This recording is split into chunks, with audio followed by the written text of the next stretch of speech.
विद्विषावहै। ॐ शान्तिः शान्तिः शान्तिः। ॐ सदाशिवसमारम्भां शङ्कराचार्यमध्यमाम् अस्मदाचार्यपर्यन्तां वन्दे गुरुपरम्पराम्। ॐ दयाकरं दयाकारं दान्तं धर्मप्रवर्तकं प्रणमामि दयानन्दं मदाचार्यपरम्परम्।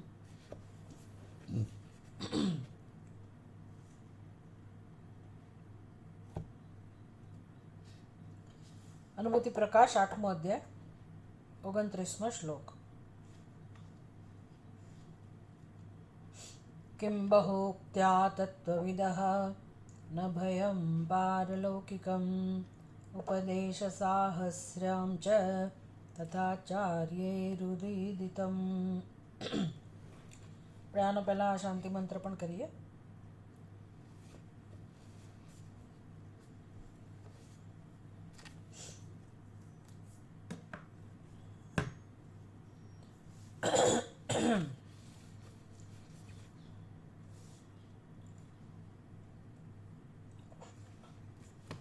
ઉપનિષદ જે શાખાનું છે એનો શાંતિ મંત્ર આપણે કરીએ છીએ. ઓમ વાંગ મે મનસી પ્રતિષ્ઠિતા મનો મે વાચિ પ્રતિષ્ઠિતમ આવિરાવિર્મ એધિ વેદસ્ય મઆણીસ્તઃ શ્રુતમ મે મા પ્રહાસીઃ અનેનાધીતેન અહોરાત્રાન સંદધામિ ઋતં વદિષ્યામિ સત્યં વદિષ્યામિ તન્મામવતુ તદ્વક્તારમવતુ અવતુ મામ અવતુ વક્તારમવતુ વક્તારમ. ઓમ શાંતિ શાંતિ શાંતિ. કૌશિતકી ઉપનિષદ ચાલી રહ્યું છે અને એમાં જે બ્રહ્મ વિદ્યા વિભાગ છે એ અનુભૂતિ પ્રકાશની અંદર એની ચર્ચા થઈ રહી છે.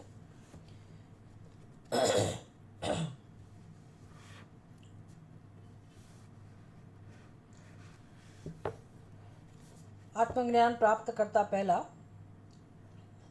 સ્વાભાવિક રીતે જ એ વ્યક્તિ સાધક હોય છે. સાધક અવસ્થામાં એ હંમેશા પુણ્ય કર્મમાં જ રત હોય, ધર્મમાં જ રત હોય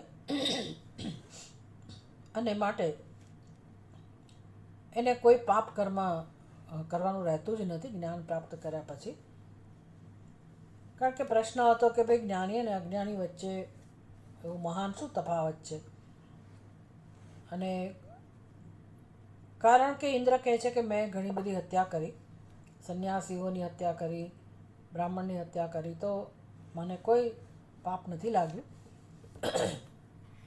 એટલે પાપ નથી લાગ્યું એટલે એ જે કર્તૃત્વ હતો એમાં એ પાપ જરૂર ગયું, પણ મારા આત્માને એ કર્મનો સ્પર્શ નથી થયો. હવે ઇન્દ્ર એક કર્મ કરવું પડ્યું હતું એટલે એણે કર્મ કર્યું નથી પોતાની ઈચ્છાથી. એનો રોલ હતો, એનો વેશ ભજવવાનો હતો, એની જવાબદારી હતી અને એની નિમણૂક એના માટે થઈ હતી એટલે એણે કર્મ કર્યું. પણ એમનું કહેવાનો જે તાત્પર્ય છે એટલું જ છે કે આત્મજ્ઞાન આત્માને આમાંની કશી વસ્તુ સ્પર્શતી નથી, કારણ કે આત્મામાં કર્તૃત્વ જ નથી. તો જેણે કર્તૃત્વનો બાધ કરી દીધો છે આત્મજ્ઞાનથી, એ વ્યક્તિ હંમેશા પાપ પુણ્ય બંને પ્રકારના કર્મોથી મુક્ત છે. પણ તો પછી આત્મા અસંગ જ હોય તો જ્ઞાની હોય કે અજ્ઞાની કોઈ પણ ગમે તે કર્મો કરે તો શું વાંધો છે.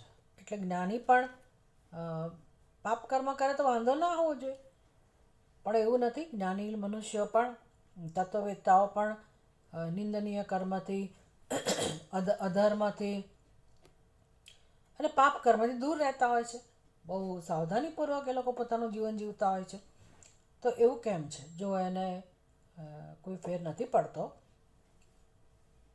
હત્યા કરવાથી કે પાપ કર્મ કરવાથી પણ એમને પાપ લાગતું જ નથી, તો એ લોકો શું કામ દૂર રહે છે? આ એક પ્રશ્ન હતો. એટલે એના ઉત્તરમાં સમજાવ્યું કે ભાઈ જ્ઞાન તો જ થાય જ્યારે વ્યક્તિએ આખી જિંદગી પુણ્યકર્મ દ્વારા પહેલાં નચિકેતાને કહેવામાં આવ્યું કે અધર્મમ ત્યજ, અધર્મનો ત્યાગ કરો. એટલે મનુષ્યના જીવનમાં અજ્ઞાન હોય ત્યારે અધર્મ હોવાની સંભાવના છે, હોય જ. તો ધર્મનું પાલનનો ઉપદેશ શેના માટે છે? તો કે આપણી અંદર જે અધર્મના સંસ્કાર છે, પાપ કર્મના સંસ્કાર છે, એ સંસ્કારમાંથી આપણને મુક્ત કરવા માટે ધર્મનો ઉપદેશ હોય છે. એટલે સકામ કર્મની છૂટ એટલા માટે આપી કે એમાં તમે સકામ કર્મ જો કરો તો ધર્મના માર્ગે કરો, અને એના દ્વારા જે પુણ્ય ઉત્પન્ન થાય એનાથી તમે તમારી જે કામનાઓ છે એને પૂરી કરો. પણ ખરેખર એ ધર્મ જે છે એ પુણ્ય ઉત્પન્ન કરે છે. એ કામના પૂરી કરવા દ્વારા જે સુખ મળે છે તો મનુષ્ય એવું માને છે કે મારી કામના પૂરી થઈ, માત્ર એની માન્યતા છે. એને જે સુખનો અનુભવ થાય છે જ્યારે એની માન્યતા એવી છે કે મારી કામના પૂરી થવાથી મને સુખ થયું, આવું સુખનો જ્યારે અનુભવ કરે છે કે મારી કામના પૂરી થઈ, એ વખતે પણ સુખના અનુભવ માટે તો એણે કરેલું પુણ્ય જવાબદાર છે.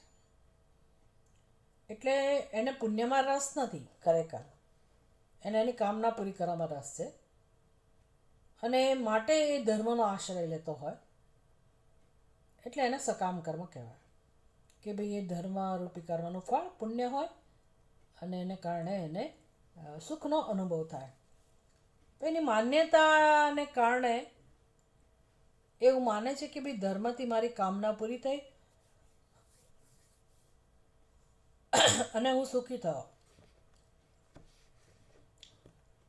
તો એક રીતે એવું કહી શકાય કે હા, એને એના ધર્મના પરિણામે, ધર્મના અનુષ્ઠાનના પરિણામ રૂપે આ સુખ પ્રાપ્ત થયું.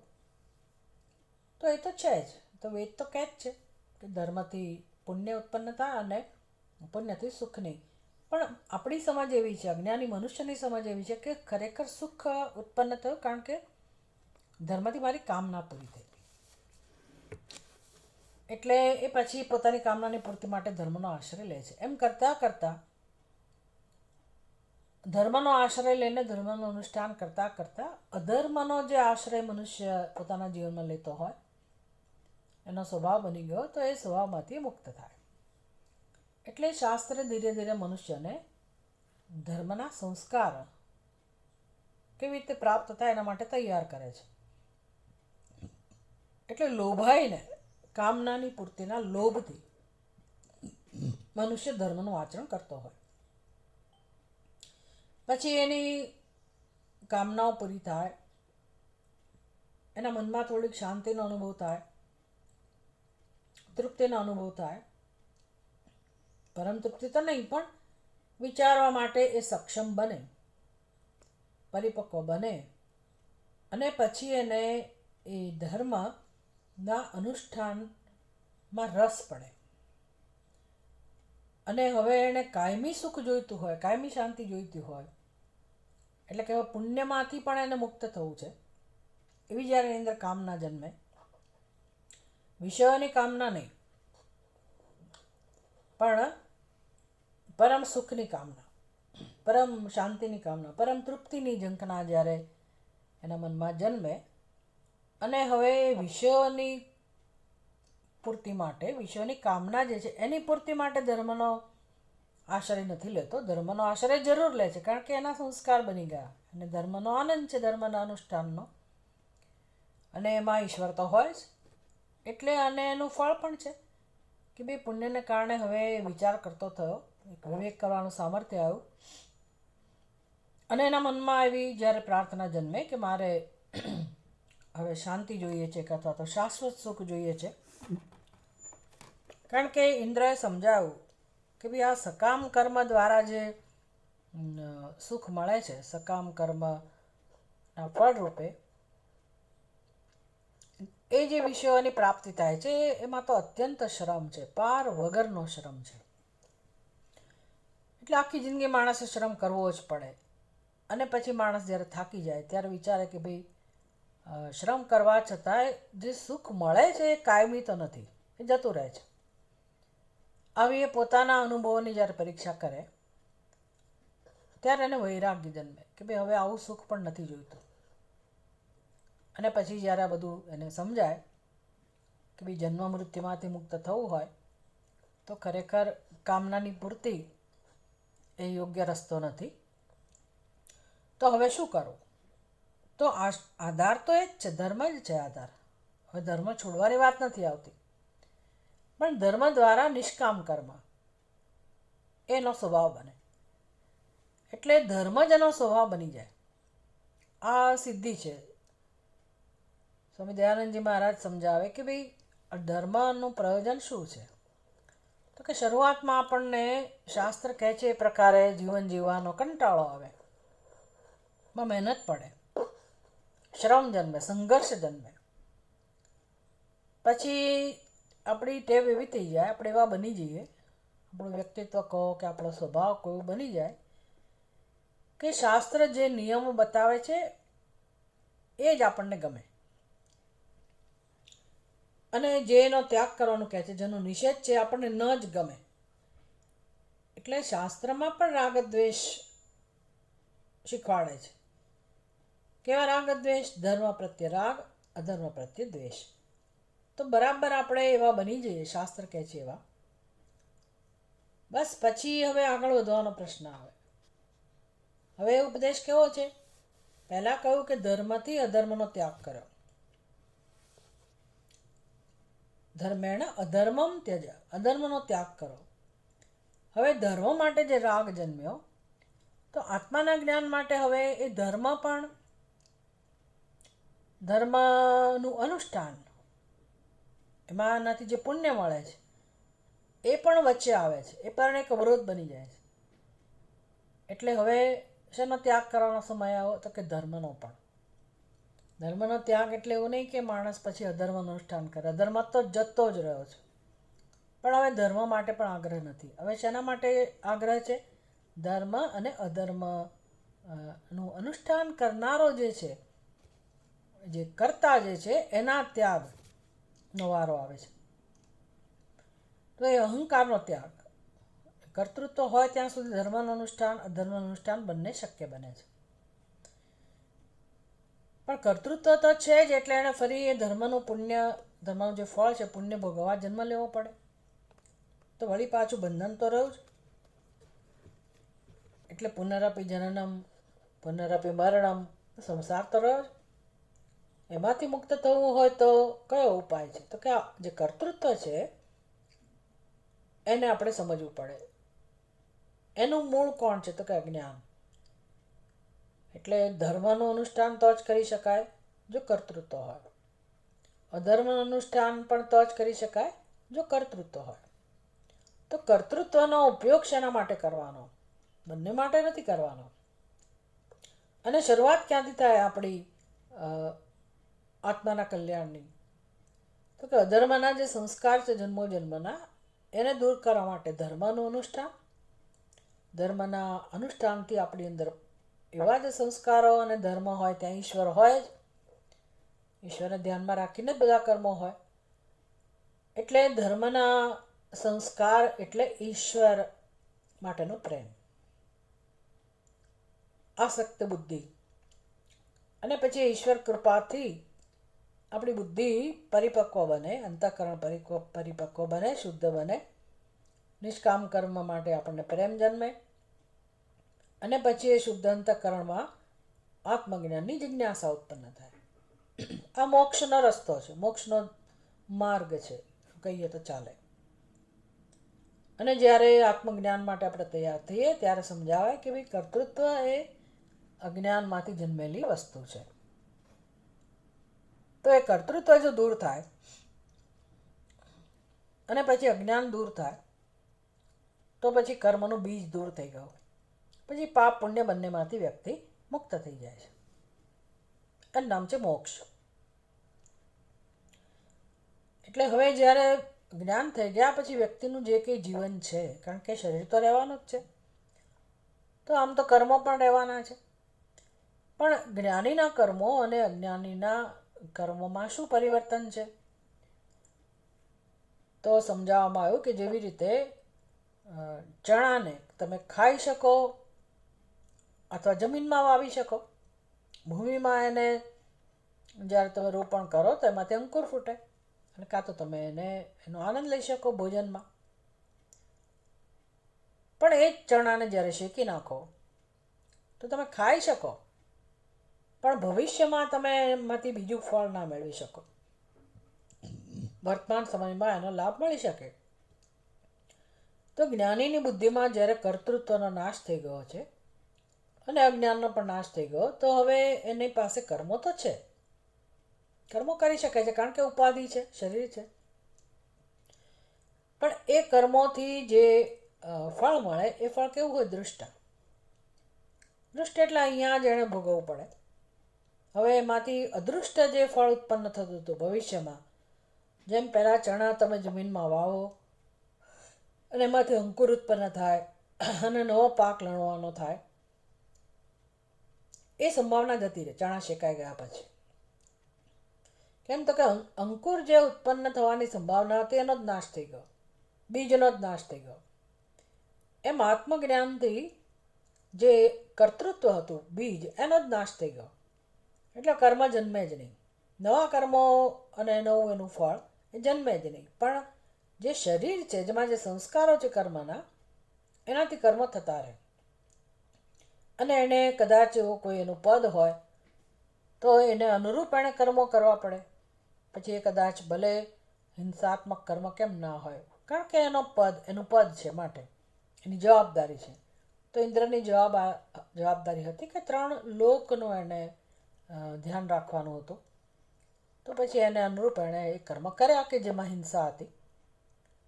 પણ એને ભવિષ્યમાં જન્મ ના મળે, એ કર્મના ફળથી એને કોઈ નવો જન્મ લેવો પડે, એ કાર્ય બંધ થઈ ગયું.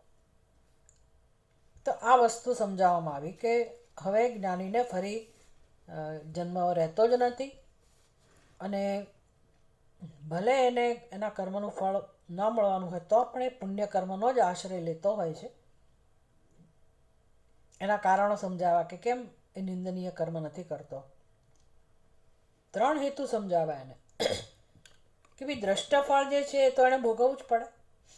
એટલે અહીંયા જ્યારે એ પાપ કર્મ કરતો, હિંસા કર્મ કરતો હોય તો એ કર્મ કરવું ગમે જ નહીં એને, કારણ કે એના સ્વભાવમાં જ નથી. છતાંય કરવું પડે તો એને એ નરક સમાન જ લાગે. વળી એની નિંદા થાય સમાજમાં તો એ નિંદા પણ એના માટે નરક સમાન છે. અને ત્રીજું એ કે એના ફોલોઅર્સ હોય અથવા તો સમાજ એની તરફ જોતો હોય, આદર્શ એને ગણતો હોય, તો સમાજમાં એ વ્યક્તિ આવું કર્મ કરે તો એના નજીકના જે એના ફોલોઅર્સ હોય એ પણ માને કે આવું તો કરાય, કશો વાંધો નહીં. એટલે એ પણ ખોટું શીખી જાય. એટલે આ બધા ભય સ્થાનો હોવાથી જ્ઞાની નિંદનીય કર્મથી દૂર જ રહેતો હોય છે. એક વસ્તુ સમજાવી.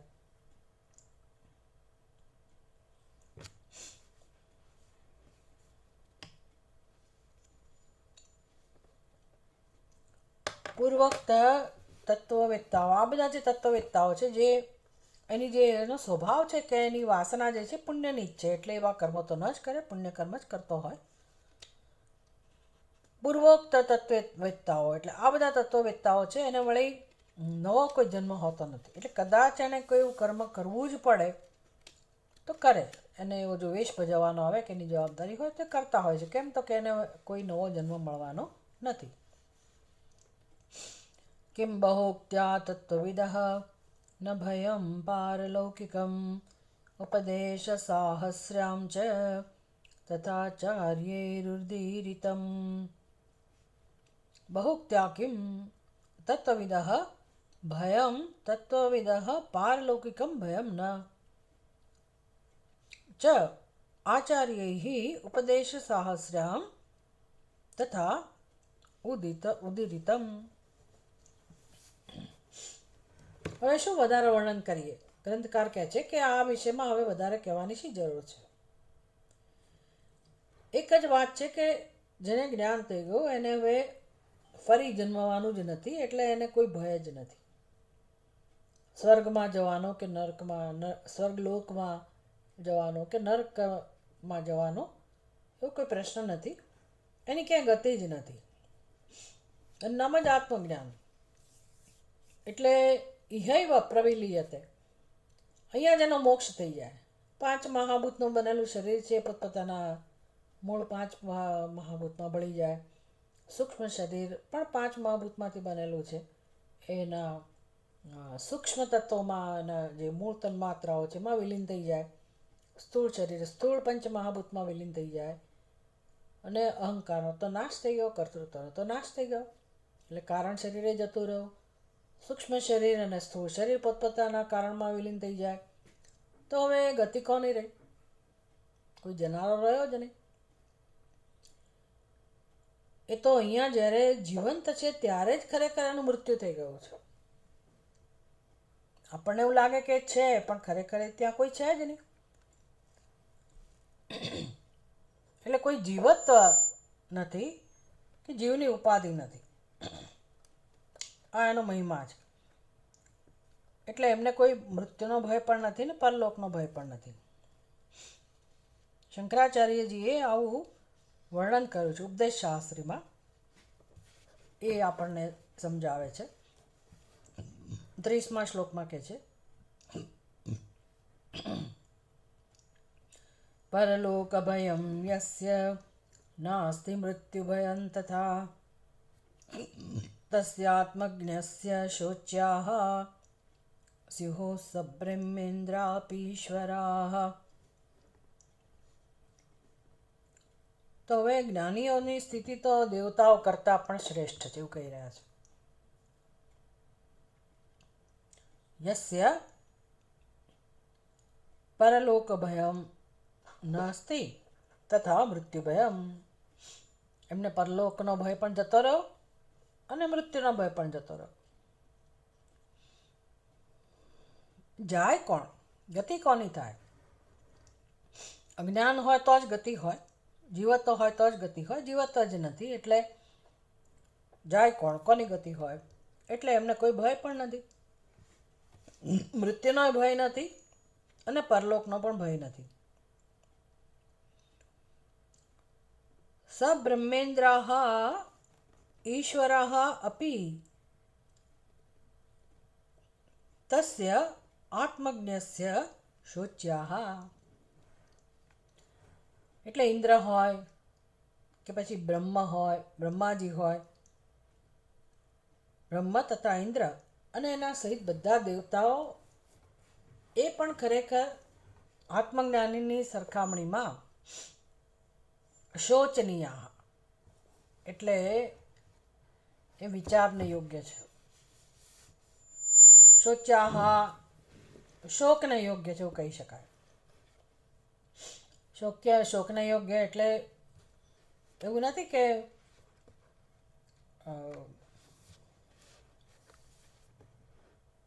એના વિષયમાં એને જ્ઞાનીને દુઃખ થતું હોય. પણ શોચ્યાહ એટલે શું? વિચારણીય. એમની સ્થિતિ પણ વિચાર કરવા યોગ્ય હોય છે.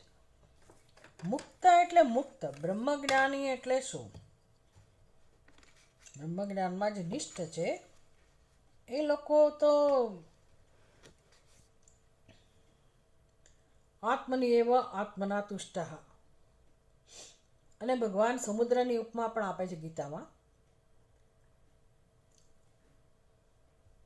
યદ્વત સમુદ્રમાપ પ્રવિશંતિ,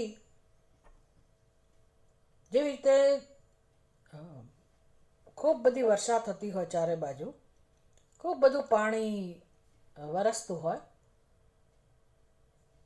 અને ચારે બાજુથી જે પાણી બધું ભેગું થતું હોય સમુદ્રમાં, તો એ સમુદ્રની સ્થિતિ કેવી હોય?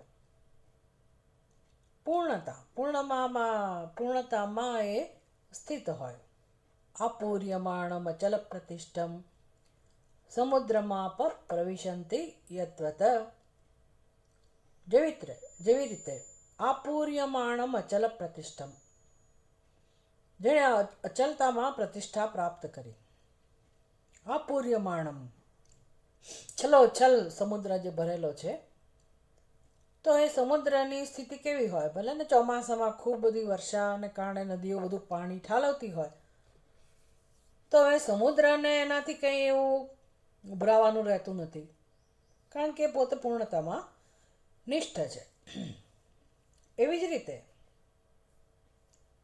અજ્ઞાની છે, એની સ્થિતિ પણ એવી છે. કામ કામાહ પ્રવિશંતિ તદ્વત તદ્વત કામા પ્રવિશંતિ. એવી રીતે બધી કામનાઓ એની પૂરી થઈ ગઈ. એ પોતે પૂર્ણતામાં સ્થિત છે. એટલે હવે કંઈ નવું એણે કશું પ્રાપ્ત કરવાનું હોય ફળ, અને હવે એની કામનાની પૂર્તિને કારણે આનંદમાં વૃદ્ધિ થવાની હોય, આ બધી સંભાવના જતી રહી. દુઃખ તો ક્યાંય નામ નિશાન નથી, અપૂર્ણતાનો કોઈ અનુભવ નથી, કામનાઓને કોઈ સ્થાન નથી ખરેખર તો. કેમ તો કે બધી કામનાઓ બધા વિષયોથી તૃપ્ત થઈ ગયો. જગતમાં કોઈ વસ્તુ એવી નથી કે હવે એના માટે કામનાનો વિષય બને. આ જ્ઞાનનો પ્રભાવ છે. તો હવે આવો જે છે એને આવો આનંદ આત્મજ્ઞાનીને મળે છે. બ્રહ્માજી કે બધા દેવતાઓ જે છે એ તો એ પોતાના પુણ્યને કારણે એમને સ્થાન પ્રાપ્ત થયું છે, અને કદાચ એમણે જ્ઞાન પ્રાપ્ત કરી લીધું હોય તો એમને હજી એ પદ ઉપર રહીને બધું કામ કરવાનું છે, કારણ કે એમણે ઉપાસના કરેલી હતી, એટલે એનું ફળ ભોગવી રહ્યા છે. તો એ પણ એનું ટેમ્પરરી છે. જેમ નચિકેતાને યમરાજા કહે છે ને કે ભાઈ નચિકેતા, તું તો મારા કરતાં ઘણો આગળ નીકળી ગયો, તું ચડિયાતો સાબિત થયો, મેં તો બધી આ ઉપાસનાઓ કરી, તેનું ફળ હું ભોગવી રહ્યો છું. એનો અર્થ કે એમાં પણ બોજો છે. એ દેવતાનું પદ ભોગવવું, સ્વર્ગમાં જવું, પૃથ્વી ઉપર પણ જે કે એ લોકો એ પ્રકારનું એક પદ ભોગવી રહ્યા હોય, સમાજમાં કોઈક એને એવું કહેતા હોય કે આ વ્યક્તિ મહાન છે અને આને સરસ પદ મળ્યું, આમ છે તેમ છે, કે બધી સિદ્ધિઓ કદાચ એની પાસે હોય, તે બધાનો સમાવેશ એમાં કરી જ દેવાનો કે આત્મજ્ઞાનની સરખામણીમાં આ બધી વસ્તુઓ તુચ્છ છે. એ લોકો જે આનંદ લઈ રહ્યા છે, અમુક પદનો આનંદ લઈ રહ્યા છે, પણ જ્ઞાનના આનંદની જે અનુભૂતિ છે એની સરખામણીમાં આ બધી વસ્તુઓ શોચનીય છે. એટલે કહું કે તસ્ય આત્મજ્ઞસ્ય શોચ્યાહ. એટલે એને દયા આવતી હોય છે, જ્ઞાનીને આ બધા લોકોની દયા આવતી હોય છે. આવો જ્ઞાનનો મહિમા સમજાયો. હવે આપણે આની આગળ ચર્ચા કરેલી છે કે આગળના વિષયની પણ ચર્ચા આપણે શરૂ કરી દીધી હતી કે કેવી રીતે અંતર્મુખ બનાવવાની પ્રક્રિયા છે આ. એટલે હવે ઉપદેશ શરૂ થાય છે, બધો મહિમા સમજાવ્યા પછી, ભૂમિકા બનાવ્યા પછી જે મુખ્ય ઉપદેશ યાદ રાખવાનો છે કે શું કહેવામાં આવ્યું પ્રતર્દનને. ઇન્દ્રએ શું કહ્યું કે મનુષ્ય માટે હિતતમ વસ્તુ કઈ છે? તો કે આત્મબોધ, સ્વાત્મબોધ, પોતાના સ્વરૂપનું જ્ઞાન. તે જ્ઞાન પ્રાપ્ત કરવાની આખી પ્રક્રિયા કઈ છે? તો કે અંતર્મુખ જ્યાં સુધી મનુષ્ય ના બને ત્યાં સુધી એને આત્મજ્ઞાન થતું નથી. એટલે આ એક આખી સરળ પ્રક્રિયા છે કેમ અંતર્મુખ બનવું. એટલે હવે એક જાણે કે અંદરની તરફની યાત્રા શરૂ થાય છે. મામ જાનીહિ ત્યેવમ ઇન્દ્ર સ્વાત્મજ્ઞાને પ્રવર્ત્યતમ પ્રાણોસ્મિત્યાદિ વાક્યેન તસ્મૈ તત્વમવોચત. તમ એવં મામ જાનીહિ ઇતિ ઇન્દ્રઃ તમ સ્વાત્મજ્ઞાને પ્રવર્ત્ય પ્રાણઃ અસ્મિ ઇત્યાદિ વાક્યેન તસ્મૈ તત્વમ અવોચત. તો કેવી રીતે ઉપદેશ આપે છે તત્વનો? એક તો કોણ ઉપદેશ આપી રહ્યું છે? ઇન્દ્ર. અને કોને ઉપદેશ આપી રહ્યા છે? તો કે પ્રતર્દનને. તો ઇન્દ્ર પ્રતર્દનને આત્મજ્ઞાનનો તત્વનો ઉપદેશ આપવાનું શરૂ કરે છે. કેવી રીતે?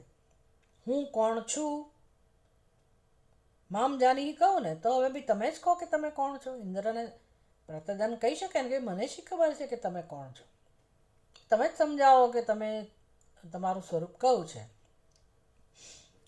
એટલે તું મને આ રીતે ઓળખ. મામ જાની હી, તું મને સમજી લે. તો ભાઈ સારું, તમારો ઉપદેશ, તમારું સ્વરૂપની વાત કરો. તો કેવી રીતે શરૂઆત કરે છે? પ્રાણ પ્રજ્ઞે ક્રિયા જ્ઞાન શક્તિ દ્વે લિંગ દેહગે તદધિષ્ઠાન રૂપત્વાત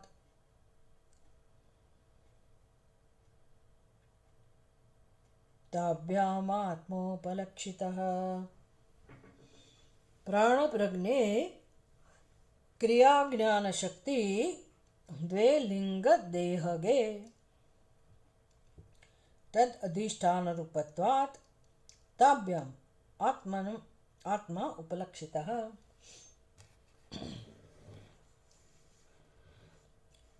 પહેલાં આપણે પદચ્છેદ કરીએ. પ્રાણ પ્રજ્ઞે ક્રિયા જ્ઞાન શક્તિ દ્વે લિંગ દેહે તદ અધિષ્ઠાન રૂપત્વાત તાભ્યામ આત્મા ઉપલક્ષિતઃ. હવે અન્વય કરીએ. પ્રાણ પ્રજ્ઞ દ્વે લિંગ દેહગે ક્રિયા જ્ઞાન શક્તિ આત્મા તદ અધિષ્ઠાન રૂપત્વાત તાભ્યામ ઉપલક્ષિતઃ. શું કહે છે આ શ્લોકની અંદર? પ્રાણ અને પ્રજ્ઞા આ બે સૂક્ષ્મ શરીરની શક્તિઓ છે.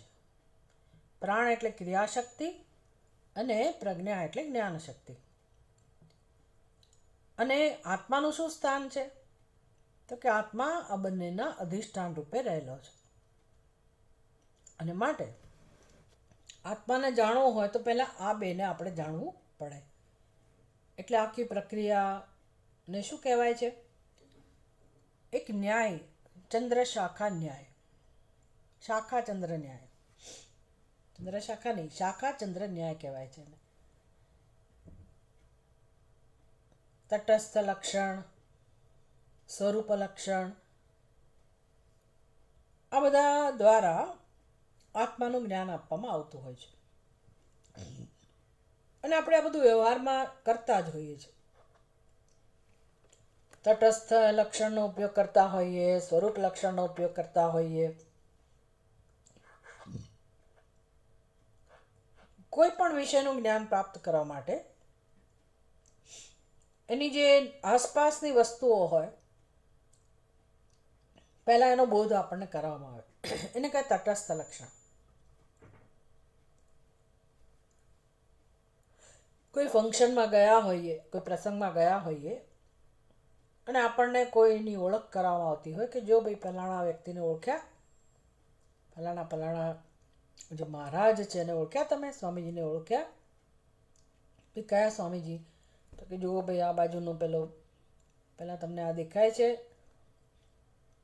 આ સ્ટેજ દેખાયું, સ્ટેજની બાજુમાં જ્યાં પેલી મહાત્માઓની પંક્તિ શરૂ થાય છે એ દેખાયું. પછી આ પ્રથમ રોમાં ફલાણા વ્યક્તિ બેઠા દેખાયા.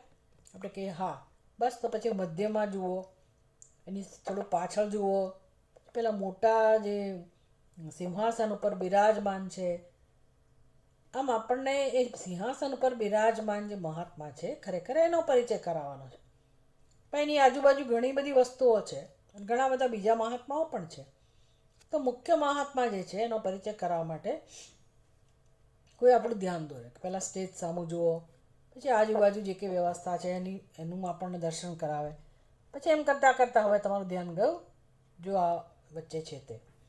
એટલે આ બધું તટસ્થ લક્ષણ થયું.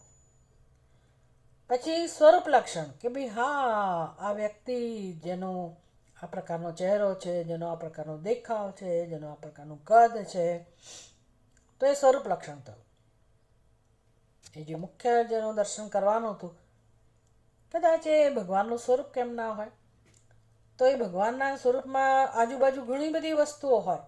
મુખ્ય ભગવાનનું સ્વરૂપ આપણે જોવાનું હોય તો પછી એ સ્વરૂપનું જ્યારે વર્ણન થાય કે મહાદેવજી છે, તો જુઓ જેમના મસ્તક ઉપર, ચલો મહાદેવજીનો આપણને બધાને ખબર હોય, પણ દક્ષિણામૂર્તિ ભગવાન ઘણા બધા લોકોને દક્ષિણામૂર્તિ ભગવાનના સ્વરૂપની ખબર ના હોય, તો એવી કોઈ જગ્યા ગયા હોઈએ અને દક્ષિણામૂર્તિ ભગવાનનો પરિચય આપવાનો હોય તો આજુબાજુ જે પહેલાંના શિષ્યો છે, બીજી બધી વસ્તુઓ છે એનું વર્ણન થાય. વટવૃક્ષનું બધું વર્ણન થાય કે વટવૃક્ષ નીચે બિરાજમાન છે. આજુબાજુ આવા 4 શિષ્યો પણ દેખાય છે જે લોકો વૃદ્ધ છે. તો વૃદ્ધા શિષ્યા ગુરુર્યુવા વટતરોર્મૂલે ચિત્રમ વટતરોર્મૂલે વૃદ્ધા શિષ્યા ગુરુર્યુવા. તો એ વટવૃક્ષ દેખાય, વૃદ્ધ શિષ્યો દેખાય. આ બધું એનું તટસ્થ લક્ષણ થયું, એની આજુબાજુની વસ્તુઓ. મુખ્ય સ્વરૂપ દક્ષિણામૂર્તિ ભગવાનનું, તો એનું વર્ણન જેમના મસ્તક ઉપર ચંદ્રમા પણ છે, સૂર્ય પણ છે, ગંગાજી છે, એમના એક હાથમાં અક્ષમાળા છે, એક હાથમાં અગ્નિશિખા છે, જેમણે એમનો પોતાનો જમણો પગ નીચેની તરફ, ડાબો પગ એના ઉપર રાખેલો છે,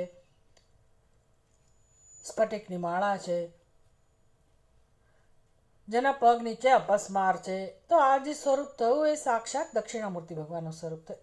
એ લક્ષણને, એ વર્ણને સ્વરૂપ લક્ષણ કહેવાય કે એમનું પોતાનું સ્વરૂપ જે એનાથી અભિન્ન હોય. બીજા બધા કેવા છે એનાથી ભિન્ન હોય. એટલે આવું આપણે વ્યવહારમાં ઉપયોગ કરતા જ હોય છે. ફલાણા વ્યક્તિનું ઘર ક્યાં છે, તો કે જુઓ આ સોસાયટી છે, આ સોસાયટીમાં આગળ જશો એટલે મકાનનો આ નંબર છે, એની બાજુમાં સામે પેલી ગાડી પડી છે, બસ એની બાજુમાં જ જજો તમે. તો એ ગાડી, એ બધી વસ્તુઓ કેવી કહેવાય? એનાથી ભિન્ન. એ વ્યક્તિનું જે મૂળ, જે વ્યક્તિને આપણે જવું છે, એ વ્યક્તિનું જે ઘર છે એના કરતાં એ ગાડી છે, ગાડી જ્યાં પડી છે ત્યાં, તો ગાડીને કયું લક્ષણ કહેવાય? તટસ્થ લક્ષણ. તટે સ્થિત્વા ઉપલક્ષયંતી. એટલે એ તટ દૂર રહીને નિર્દેશ કરે છે કે ભાઈ આ વ્યક્તિનું ઘર અહીંયા છે. પછી ગાડી કે ઘર નથી, ગાડી તો જતી રહે, એ હંમેશા ના હોય ઘર પાસે. તો એને તટસ્થ લક્ષણ કહેવાય. અને પછી એ ઘરમાં તમે જાઓ અને પછી ખબર પડે કે હા આ જ ઘર છે, અને પછી વર્ણન કરો કે ઘર કેવું છે વગેરે, તો એનું સ્વરૂપ લક્ષણ થયું. આવી રીતે પદ્ધતિ હોય છે વસ્તુનું જ્ઞાન પ્રાપ્ત કરવાની. તો આત્માનું જ્ઞાન પ્રાપ્ત કરવા માટે તટસ્થ લક્ષણ કયું પસંદ કરવું, કયું હોઈ શકે કે જેનું વર્ણન કરીએ. એટલે આપણે શાખા ચંદ્રની પણ વાત કરી કે ભાઈ ચંદ્રનું જ્ઞાન કરાવવું છે. બીજનો ચંદ્રમાં હોય જે અત્યંત સૂક્ષ્મ છે, કોઈકને નથી દેખાતો, તો એ વ્યક્તિને ચંદ્રમાનું દર્શન કરાવવું હોય તો કઈ રીત છે? તમે સીધું જો દેખાય ચંદ્રમા તો એ ફાંફા જ મારશે, એને નહીં દેખાય. શોધવો પડે બીજનો ચંદ્રમા. એટલે આપણે એને જે દિશાનો નિર્દેશ કરીએ કે ભાઈ આ દિશામાં તું જો પહેલાં, પછી નજરથી નજીક વસ્તુ કઈ છે, આંખની નજીક વસ્તુ કઈ છે, તો કે વૃક્ષ દેખાતું હોય તો આપણે એને કહીએ તને વૃક્ષ દેખાય છે, તો કે હા સારું, એ વૃક્ષમાં તું થોડુંક ઉપર તરફ નજર કર, બધી શાખાઓ દેખાય છે, તો કે હા. પછી એમાં જમણી બાજુની શાખા તરફ જો, એનું ધ્યાન ત્યાં જાય. પછી એ શાખાના છેડા સુધી તું જો, દેખાયું ભાઈ, બસ હવે એની બરાબર સામે જો.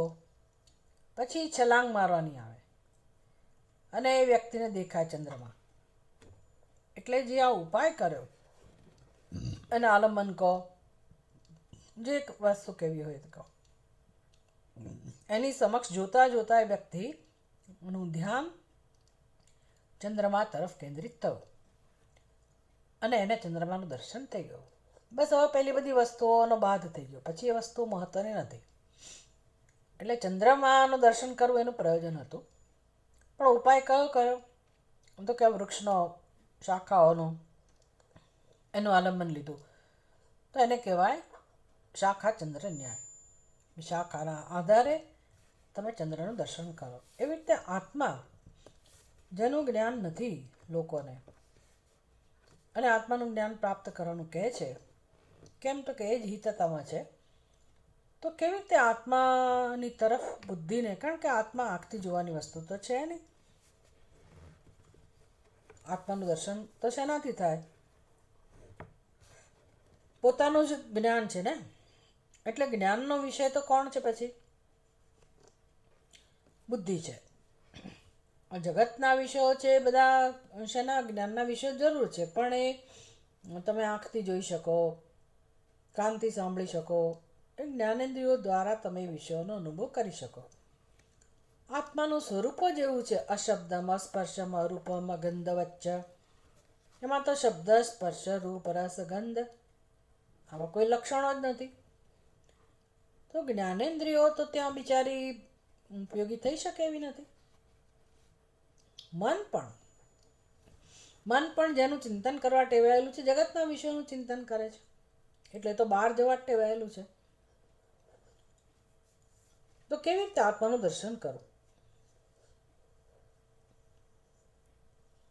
એટલે આ બધા કંઈ આપણને ઉપયોગી રીતે ના થઈ શકે. એટલે બુદ્ધિને ટેવ છે, બુદ્ધિને અને મનને ટેવ છે જગતના વિષયોનું જ્ઞાન પ્રાપ્ત કરવાની. જ્ઞાન પ્રાપ્ત કરવાનું મુખ્ય સાધન તો બુદ્ધિ જ છે. તો હવે એ બુદ્ધિ જે બધું જ્ઞાન પ્રાપ્ત કરે છે મન અને ઇન્દ્રિયો દ્વારા, એ અનાત્માનું જ્ઞાન પ્રાપ્ત કરવા ટેવાયેલી છે.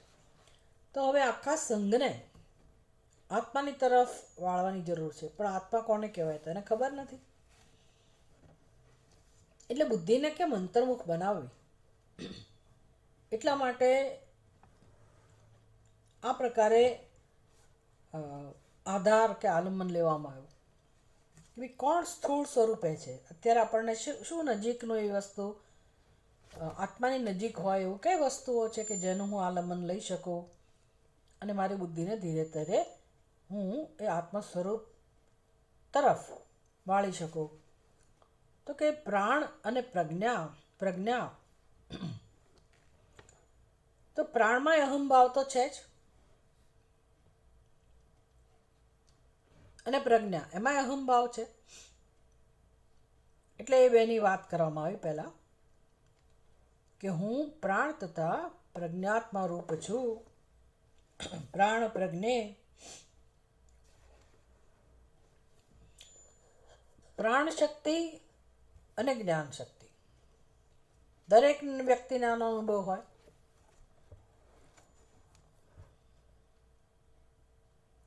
અને આ બંને સૂક્ષ્મ શરીરનો ભાગ છે, પ્રાણ શક્તિ અને જ્ઞાનની શક્તિઓ. એટલે એ તો દરેક વ્યક્તિ એને અનુભવી શકે. એટલે કહે છે કે આત્મા, ઇન્દ્ર કહે છે કે હું અસ્મત જાનીહી, મને જાણ. એટલે હું કોણ છું? તો કે હું આ પ્રાણ સ્વરૂપ છું અને પ્રજ્ઞાત્મા રૂપ છું. એટલે પ્રાણ અને પ્રજ્ઞા. તૈત્તરીય ઉપનિષદમાં અન્યોંતરાત્મા આ પ્રકારે શબ્દ પ્રયોગ થયા. પહેલા તો અન્નમયમ બ્રહ્મ, એટલે આ સ્થૂળ શરીર બ્રહ્મ છે, અન્નમય કોષ, જેને આપણે હું કહીએ જ છીએ. તો એમાં નવું જ્ઞાન શું કહું? બધા એ શરીરને તો હું કહે જ છે. મેં નવી વસ્તુ શું શીખવાડી? તો કે ના, પહેલાં તમે અહીંથી શરૂઆત કરો. ભાઈ તમે આ જે શરીરને હું કહો છો, પછી વિચાર કરો કે આ શરીરને ખરેખર કોણ ચલાવે છે? અન્નમય શરીરને પણ ખરેખર કોણ સત્તાને સ્ફૂર્તિ આપે છે? તો કે પ્રાણ. પ્રાણથી આ શરીર ચાલે છે. તો પછી હું એટલે કોણ કહી શકાય? તો કે એને ચલાવનાર જે છે એ ખરેખર હું હોઉં. તો પ્રાણ તરફ આપણું ધ્યાન જાય. એ વાત તો સાચી છે. શરીરમાં જ્યાં સુધી પ્રાણ છે ત્યાં સુધી શરીર પોતાનું કર્મ કરી શકે છે. પછી પ્રાણમાં અહંભાવ, એટલે પ્રાણનું દર્શન થાય, પ્રાણની ઉપાસના થાય, પ્રાણને આત્મા રૂપે જાણીએ. પછી એનાથી વધારે સૂક્ષ્મ વસ્તુ કઈ છે કે જે પ્રાણને પણ નિર્દેશ કરે છે? તો કે ઈચ્છા, જે મનમાં જન્મે છે. તો અન્યોંતરાત્મા મનોમય.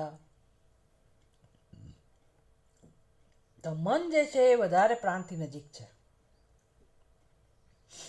એમાં આપણો આત્મભાવ છે, તાદાત્મ્ય છે. સારું, મનને આપણે જ્યારે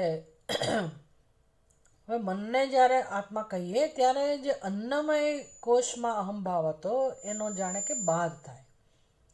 પ્રાણમય કોષમાં જે અહંભાવ હતો એ ઘટે. મનોમય કોષની અંદર આપણું તાદાત્મ્ય સિદ્ધ થાય. પછી મનોમય કોષ પણ કોઈકના દ્વારા સંચાલિત છે. આપણી ઈચ્છા તો ઘણી બધી હોય, પણ પછી વિચાર કરીએ એટલે એમ લાગે કે ભાઈ અમારા હિતમાં છે કે અહિતમાં નથી. એ બુદ્ધિ બરાબર વિચાર કરે, નિર્ણય કરે ત્યારે મનની જે ઈચ્છા હોય આપણી બદલાઈ જાય. કે પહેલાં બહુ ઈચ્છા હતી, પછી લાગ્યું કે ભાઈ આ યોગ્ય નથી, મારે એમાં સમય નથી બગાડવો, કે આમ છે તેમ છે. એટલે બુદ્ધિ જે નિર્ણય કરે એની સમજ પ્રમાણે જે નિર્ણય કરે તે તો બુદ્ધિ વધારે પ્રભાવશાળી હોય. બુદ્ધિનો નિર્ણય એ વધારે કામ કરતો હોય. પછી મનનો જે સંકલ્પ હોય એ નબળો પડી જાય.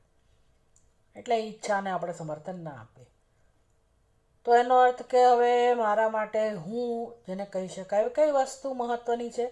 વિજ્ઞાનમય કોષ એ વધારે શક્તિશાળી છે. પછી એ નિશ્ચય પણ કોને ધ્યાનમાં રાખીને થાય છે? હિત અહિતનો નિશ્ચય તો થયો, પણ હિત એટલે શું? તો કે મને સુખનો અનુભવ શેનાથી થશે? એટલે છેવટે તો સુખના અનુભવમાં રસ છે આપણને, કે હું સુખનો ભોગતા બનું, મને આનંદનો અનુભવ થાય. તો એને ધ્યાનમાં રાખીને નિર્ણય લેવાતા હોય છે. એટલે અન્યોતર આત્મા આનંદમય. આવી રીતે તૈત્તરીય ઉપનિષદની પ્રક્રિયા છે. તો અહીંયા પ્રજ્ઞાત્મા અને પ્રાણશક્તિ અને જ્ઞાન શક્તિ એ બેની વાત કરી. ક્રિયાશક્તિ, પ્રાણશક્તિ એટલે ક્રિયાશક્તિ કહી, અને જ્ઞાન શક્તિ આ બેનું વર્ણન કર્યું. પછી અંદર ઈચ્છા શક્તિનો સમાવેશ થઈ જ ગયો, સમજી લેવાનો. પ્રજ્ઞાત્મા પ્રાણરૂપોऽસ્મિ ઇત્યેવં તસ્માવોચત આનંદોક્ષર ઇત્યાદિ નિર્ણયસ્તસ્ય ઉચ્યતે.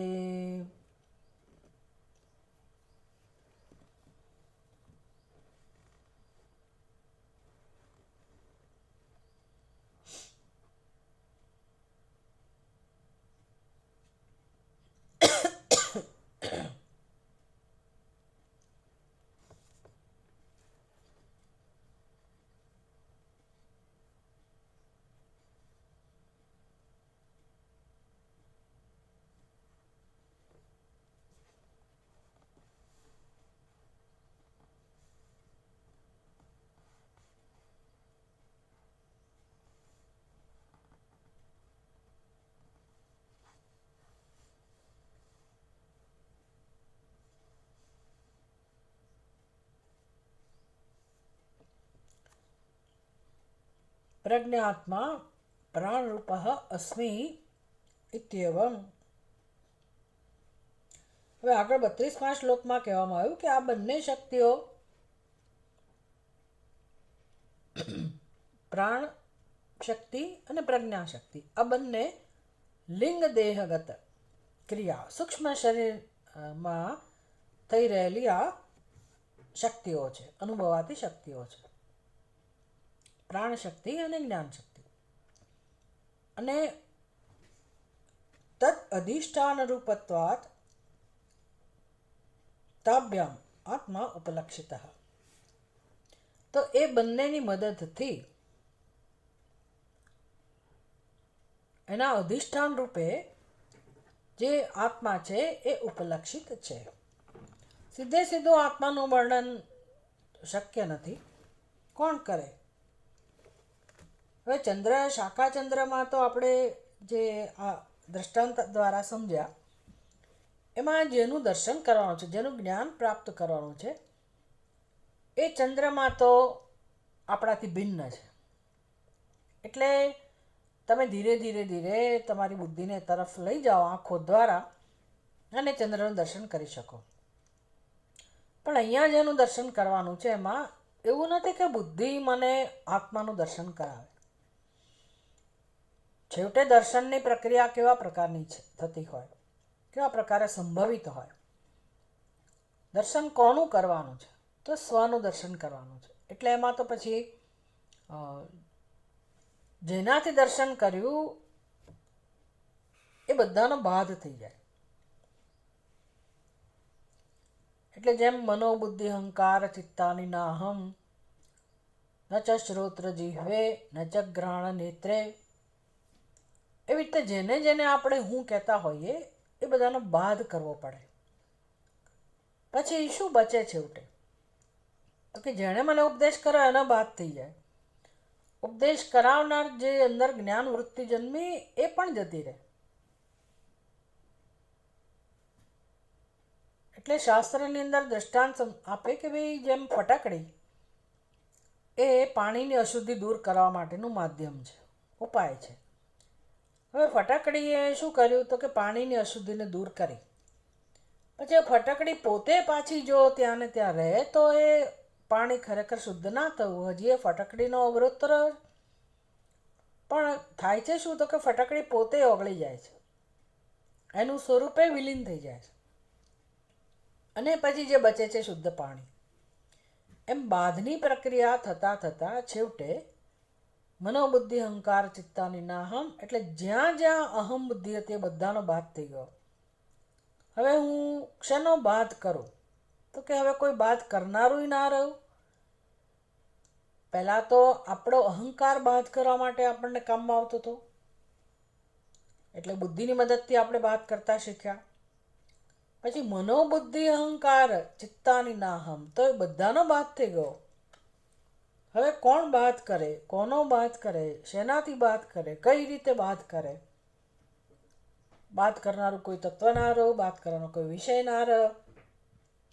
અને એ બધાના અધિષ્ઠાન રૂપે જે આત્મા છે એ જ કેવળ અનુભવાય છે. એટલે ચિદાનંદ રૂપ શિવોહમ શિવોહમ. તો એ તો સ્વયં પ્રકાશિત છે. જ્યારે એના ઉપરના બધા અધ્યારોપનો બાદ થઈ ગયો, અપાત થઈ ગયો, તો હવે જે બચ્યો છે એ ચિદાનંદ રૂપ, એ જ હું છું, એ જ આત્મા છે. અને જ્યારે એમાં અહંભાવ હોય તો હવે અનાત્મા નામની કોઈ વસ્તુ જ નથી રહેતી.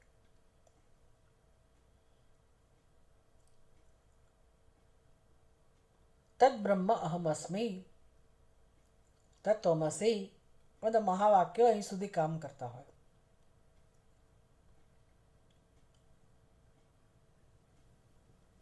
એટલે આ સમસ્ત પ્રક્રિયા શું સમજાવે છે? કે અધિષ્ઠાન, બધાનું અધિષ્ઠાન એ સચ્ચિદાનંદ સ્વરૂપ આત્મા જ છે. એ છે તો પછી અત્યારે આ સ્થૂળ શરીરમાં અહંભાવ છે, સૂક્ષ્મ શરીરમાં અહંભાવ છે, અને એ છે તો આખું બ્રહ્માંડ છે. આમ સમસ્ત બ્રહ્માંડનું અધિષ્ઠાન સચ્ચિદાનંદ સ્વરૂપ આત્મા છે. એ અધિષ્ઠાન રૂપે છે અને બાકી બધું એના ઉપરનો અધ્યારોપ છે.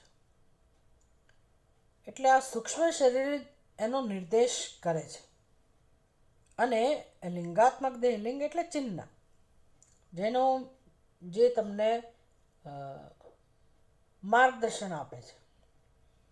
જેમ તમે ડ્રાઇવિંગ કરતા હો તો રસ્તા ઉપર જાત જાતના સાઇન બોર્ડ હોય, ચિહ્નો કહેવાય કે ભાઈ આગળ રેલવે સ્ટેશન છે,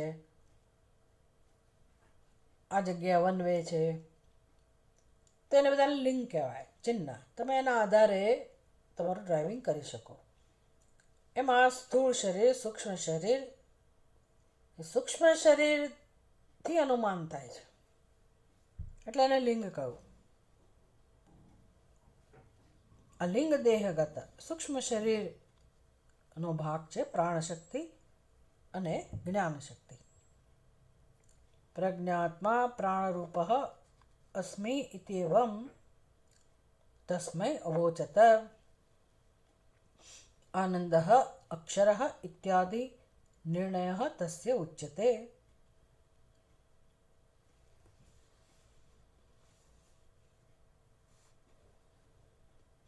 આનાથી શું ફાયદો થયો, શું બોધ થયો? એને જ્યારે કહેવામાં આવ્યું, ઇન્દ્ર કહે છે કે હું કોણ છું? તો કે હું પ્રજ્ઞાત્મા છું, હું પ્રાણરૂપ છું. એવં પ્રાણરૂપ પ્રજ્ઞાત્મા અસ્મિ. હું પ્રાણ સ્વરૂપ છું, હું જ્ઞાન સ્વરૂપ છું, પ્રજ્ઞાત્મા સ્વરૂપ છું, પ્રજ્ઞા સ્વરૂપ છું. તસ્મૈ અવોચત. આવું એને કહેવામાં આવ્યું. ઇન્દ્રએ પ્રતદનને કહ્યું કે હું તો પ્રાણ સ્વરૂપ છું અને પ્રજ્ઞાત્મા છું. તો એનાથી બોધ કોનો થયો? આનંદ, અક્ષર ઇત્યાદિ તસ્ય નિર્ણય ઉચ્યતે. તસ્ય નિર્ણય ઉચ્યતે. એવો નિર્ણય થયો કે ઇન્દ્ર ખરેખર કોણ છે? તો કે બંનેનું અધિષ્ઠાન.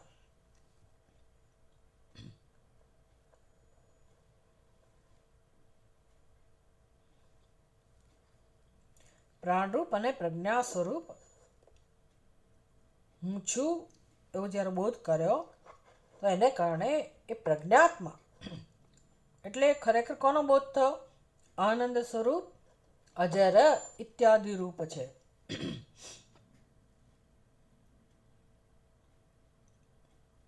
એનો નિર્ણય થયો.